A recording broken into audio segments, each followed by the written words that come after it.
Hey guys, so you might be wondering kung bakit ganito yung itsura ko. So, a little bit kwento kung paano ako napunta dito sa kinahigaan ko. So, kanina in the morning, nag-decide kami na mag-swimming dito sa Balayan, Batangas. And then, after nun, parang sobrang bagal ng oras. And then, sabi ng mother ko, labas muna kami ng resort. And then, tinuro niya sa akin itong clinic na to.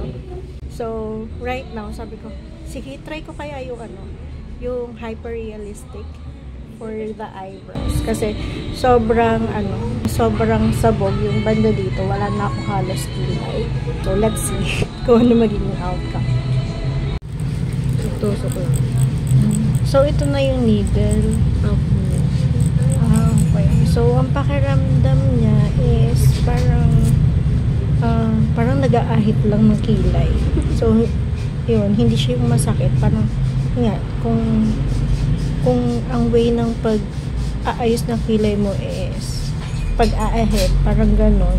And then, kung ang way mo naman is yung parang bunot, mas masakit pa nga yung bunot kesa dito.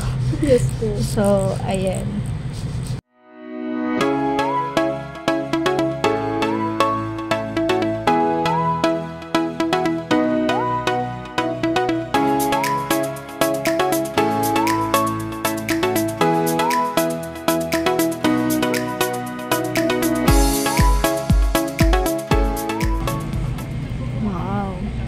Tapos na yung isa kong kilay.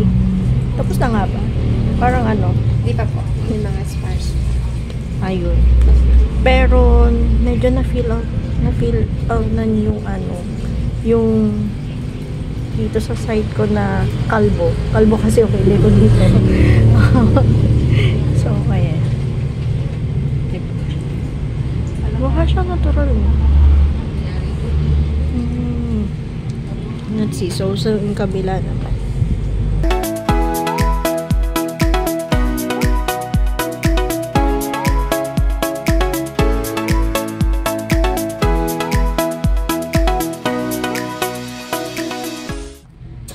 So, yan. Ngayon, nilagyan na ng anesthesia. So, anesthesia yung parang gel na yan.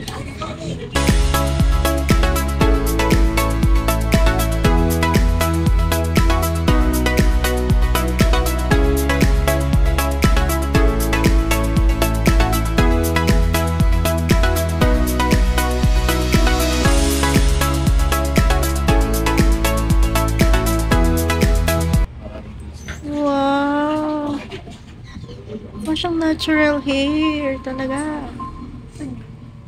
Tapos na. Ano ka na siya? Oo nga. Amazing. Oh, diba?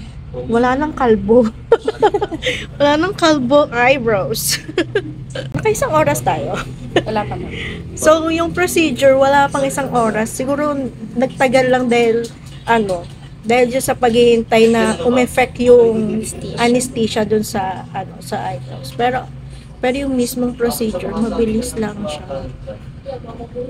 Ayan. So, ilang days yung healing? Maximum 1 week na. Depende sa skin. So, pero madalas 4 to 5 days okay na.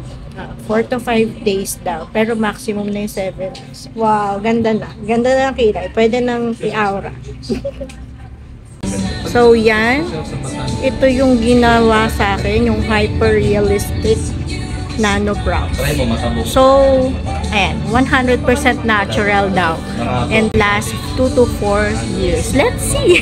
Okay, so right now kasi naka-promo sila, kaya wala pa sa kanilang board, sa kanilang pricing board, yung pricing nila. Pero, it is 7,500 for the first session.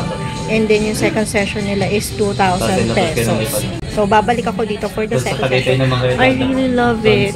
So, sabi ni Miss Madel, after ng healing, makikita ko na yung effect na magla-lighten na yung dito sa banda. Magiging mukhang mas natural na siya. So, thank you so much, Miss Madel. So, siya yung gumawa ng aking eyebrow. Thank you, ma'am. Nagustuhan niyo po. Ganda. So, second session is After 4 weeks po. So, after 4 weeks, babalik daw ako for the second session. So, ayun. So, if you are interested, ito yung kanilang Facebook page and make sure to message them first dahil by appointment sila.